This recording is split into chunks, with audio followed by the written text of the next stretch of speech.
सम्मान करना चाहिए।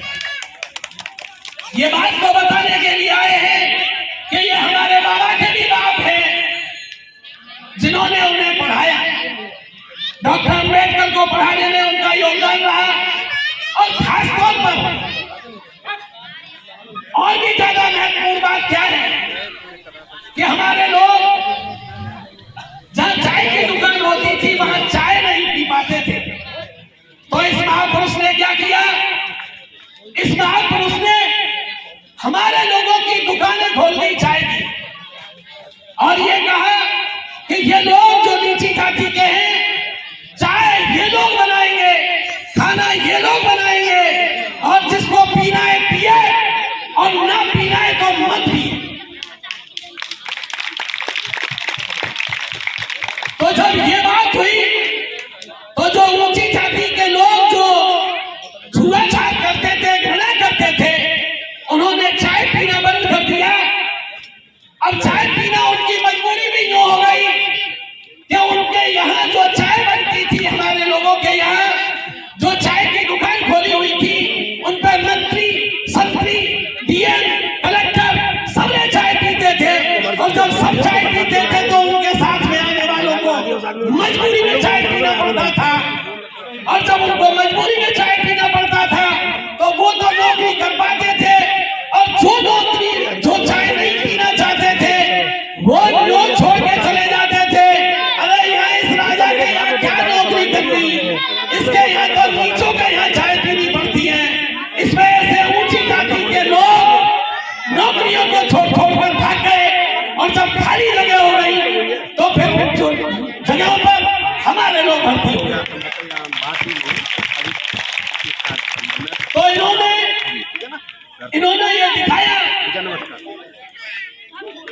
ये दिखाया कि भाई ये जो ऊंची जाति के लोग हैं, इनमें दिमाग नहीं होता, इन लोगों में भी दिमाग होता है और इनमें और ज्यादा दिमाग होता है, ये बताने का प्रयास किया। और जब ये बताने का प्रयास किया तो डॉक्टर अंबेडकर ने इस दुनिया के अंदर दिखा दिया कि सबसे बड़ा दिमाग अगर है तो वो इन्हीं लोगों के भीतर है। और डॉक्टर अंबेडकर ने वो किताब लिखी जिससे ये पूरा देश चलता है और बता दिया कि साहू जी महाराज, अगर तुमने एक आदमी को पढ़ाया है तो उसने देश की सबसे बड़ी किताब लिख दी जिससे ये पूरा देश चलता है। इससे पूरे राजा बनते हैं, मुख्यमंत्री और प्रधानमंत्री और सभी बनते। तो जब ये स्थिति आई तो उस स्थिति में देखा कि ये परिस्थितियों में मैंने तो परसों फोन करो आपके काज फिर हम यार सोचो भी कर लो यार। नाना कुमार साहब को बात कर रहे हैं। अच्छा उन्हीं का अरे हाँ ना आना है नहीं आ रहे कोई बात नहीं, भी क्या खाएंगे 6 घंटे के बाद कौन आएगा। साथियों, जो महत्वपूर्ण बात है इसमें आपको देखना क्या है, बाबा साहब को पढ़ाने वाले छत्रपति साहू जी महाराज, उनको हम याद कर रहे हैं और उन्होंने आरक्षण कितना दिया कि 100 में से 90 आदमी आप लोगों को भर दिया। ऐसा महापुरुष था। और जब 100 में से 90 भर गए, एक बात आई थी जब छत्रपति महाराज साहू जी महाराज के सामने ये कहा कि भाई आरक्षण सबको मिलना चाहिए। आप लोग आरक्षण को जानते हैं या नहीं जानते? आरक्षण वो होता है, गांव के लोगों समझो, इस गांव में अगर प्रधान होगा तो कभी अनुसूचित जाति का होता है, कभी जनरल होता है, कभी ओबीसी होता है। इसे आरक्षण कहते हैं।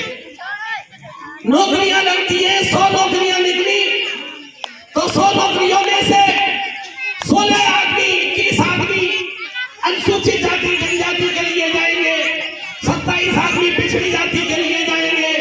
इस तरह से उन जातियों में से लिए जाएंगे जिन जातियों की संख्या नौकरियों में कम है। ये जो काम भी इनके द्वारा ही किया गया।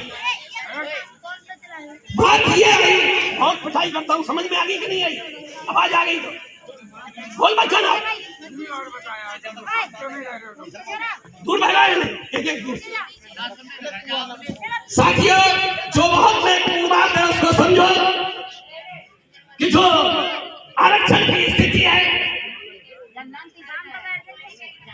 जब ये देखा कि भाई एक आदमी दिल्ली से आ रहा है, दिल्ली के लिए जाना है और दिल्ली में इंटरव्यू है, और एक आदमी मथुरा में बैठा हुआ है, एक आदमी बंबई में बैठा हुआ है, तो बंबई वाले को भी पैसेंजर की टिकट दे दी जाए और मथुरा वाले को भी पैसेंजर की टिकट दे दी जाए, और ये कहा जाए कि एक कल के दिन इंटरव्यू है तो मथुरा वाला तो पहुंच जाएगा, बंबई वाला दिल्ली पहुंच जाएगा क्या?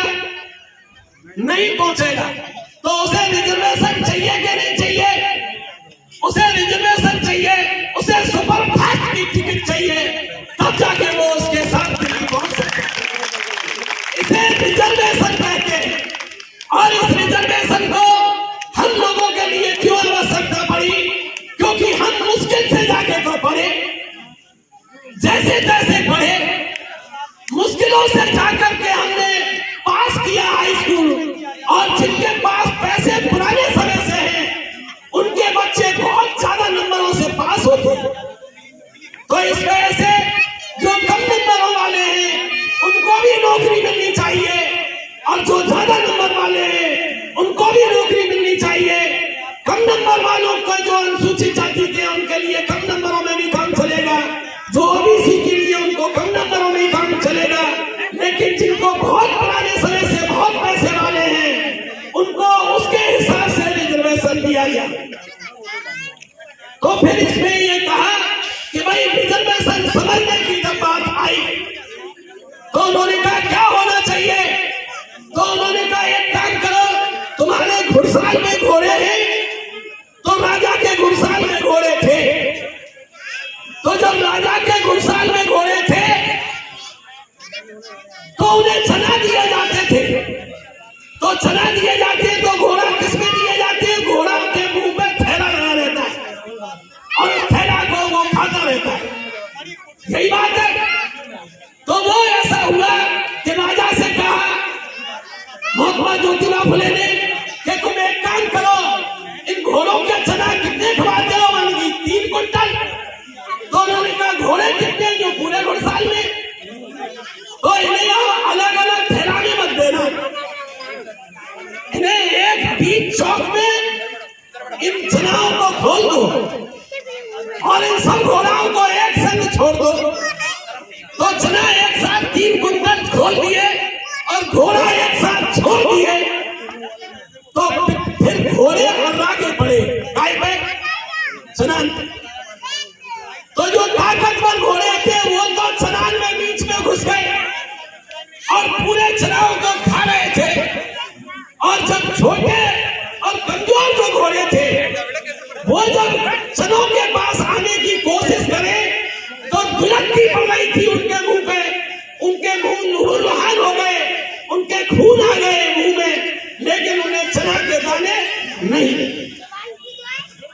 तो फिर उनकी समझ में आया कि आरक्षण इस वजह से जरूरी है कि अगर इन रोटियों को सबको बांट देंगे तो सबका पेट भर जाएगा, और रोटियों को बीच में छोड़ दिया, ये कह दिया लुट्टा से जो ले जाओ तो ताकतवर ज्यादा ले जाएंगे, और गरीब आदमी और कमजोर आदमी, शरीर से कमजोर आदमी भूखा मर जाएगा।